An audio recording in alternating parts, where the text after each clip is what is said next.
Hi there, my name is Kelly McSurgy. I'm the Employer Relations Manager in the Career Development Office here at the University of New Haven. Today, I'm going to provide some tips on how to negotiate your salary. So, you've been interviewing, you finally have received an offer.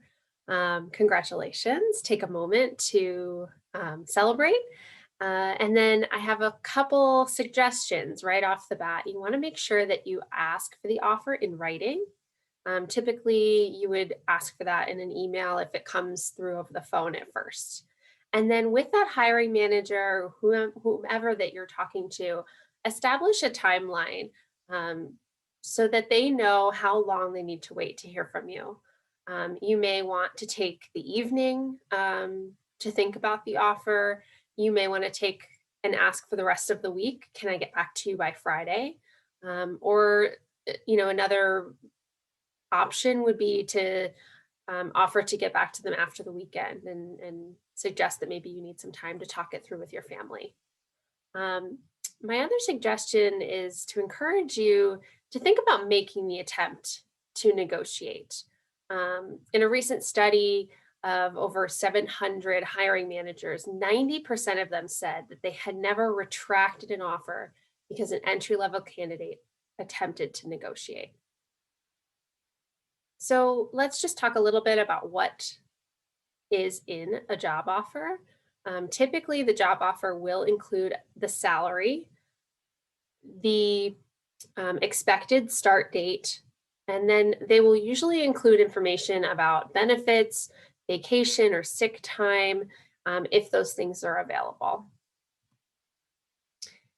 So, as we said, excitement is certainly part of the feelings that you get when you get a job offer, but it's possible that sometimes that excitement turns into a little bit of fear or anxiety. And that's normal.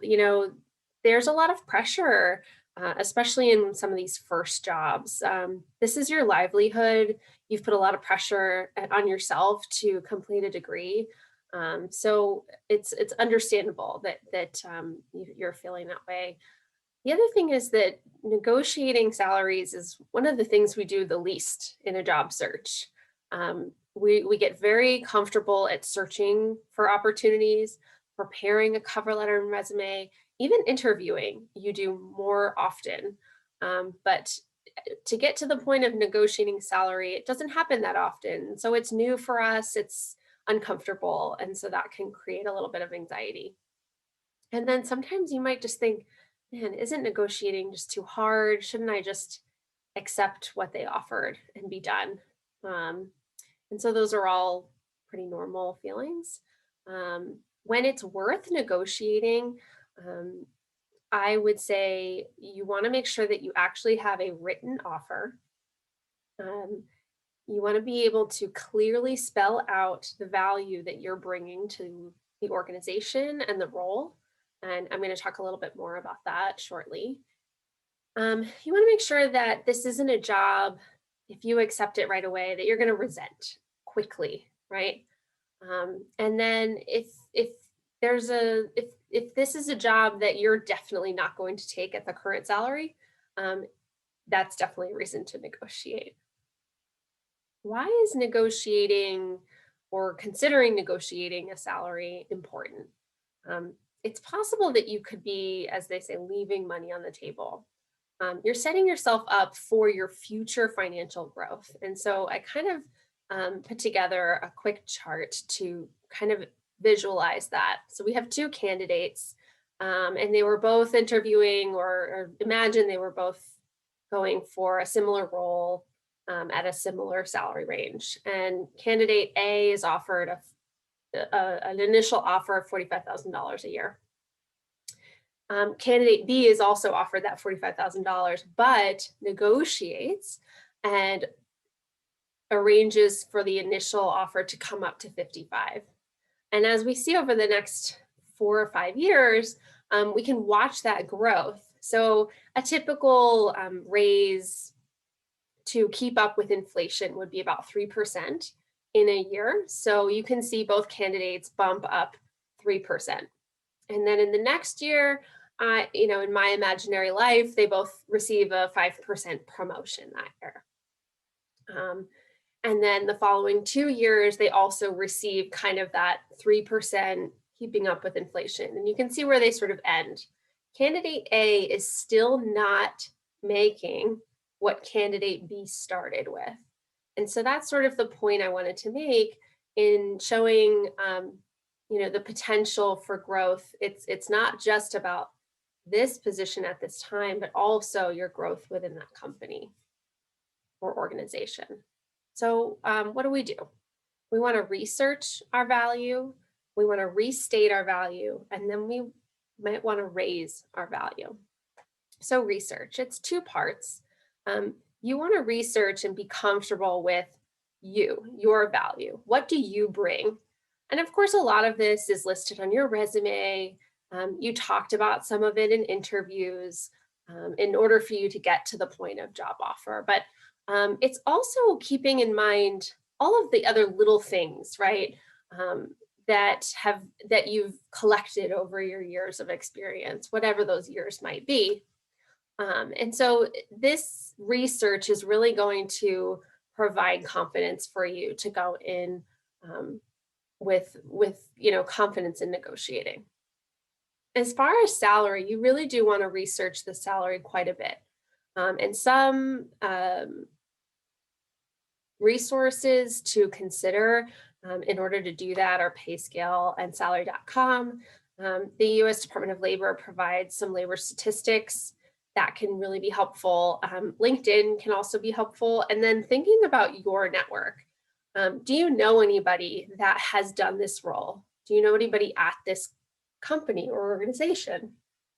Can you ask someone in your network about whether this role and this salary go together, match each other, are fair? Restating your value. So if you come to a point where you do want to negotiate, there are some things you want to do to be able to articulate the value you're going to bring. And so you're going to want to list your accomplishments by using the skills that you've gained over your years of education and experience, and share what you can bring. So I wrote a quick sentence that might be applicable to work that I've done.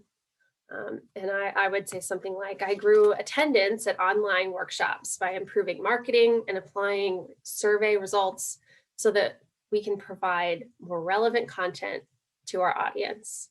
And I would use that perhaps in an argument to show that I have had experience in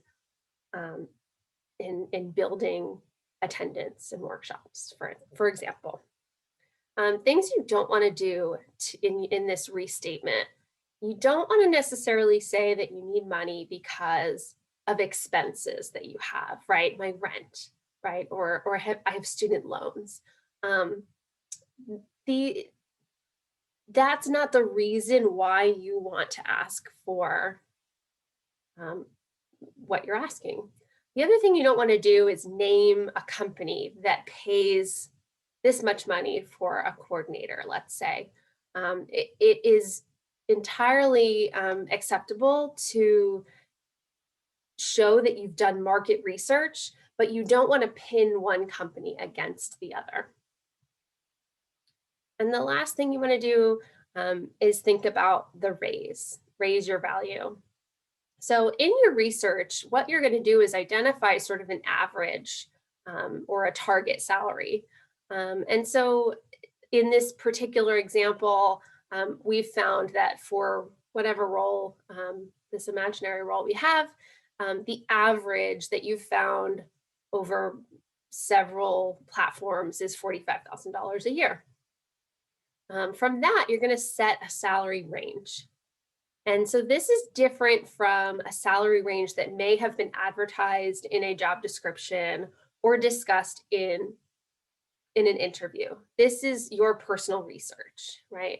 And so what you're going to do is create that salary range starting at your $45,000 in this example.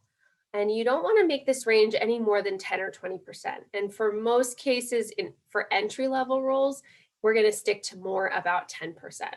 So for this example, we would look at a range from either 45 to 49,000 or 45 to 54,000. And then the other thing you want to do is set a walk away point, right? Um, and this is where you consider your personal budget, right? What kinds of responsibilities do you have, and can I afford? What can I afford, right? So setting that walk away point.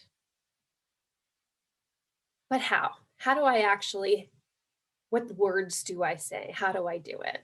Um, so this is something that you could do in writing or over the phone. It depends what's comfortable for you. And I think a lot of times students may feel comfortable with starting with an email that you have thought about, crafted, and then moving on to a discussion after that. So treat it as a conversation. It's not an argument. It's not an accusation.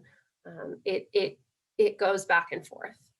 Um, the truth is asking is hard, and so you want to be direct. And so a very quick example, I appreciate your offer. I'd like to see if the salary could come up to blank, whatever it is that you're looking for.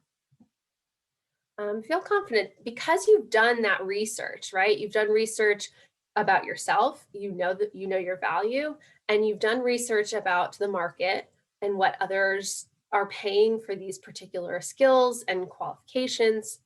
And then embrace the silence. Think about not saying too much, and saying what you need to say and waiting. Some other things to consider, we talked, there were several, slides about actual money, but there are other things to consider as well. You want to think about the benefits package. What is in that package, right? Sometimes there can be healthcare information. Sometimes there's your time off, right? Your time is valuable. Some of the flexibility that the organization provides. We've sort of been living in a world where working at home is possible. Is What does that look like at this organization? Think about the location. That's really important in your research. Where is this role? Where would you be living, right? And is there a relocation that can cost money, right? If you need to move. And then think about the start date. Sometimes the start date isn't where you want it to be, and you can ask to move that as well. Really, the main point I wanted to make is that the Career Center is here for you. We do a lot of work with students to prepare them for job searching, internship searching, interviewing. But sometimes students think that's all we do. And so I do want to encourage you, if you need help drafting a response to a job offer, um, the staff in the career development office are here for you, and we'd be happy to help. Thanks for joining us today.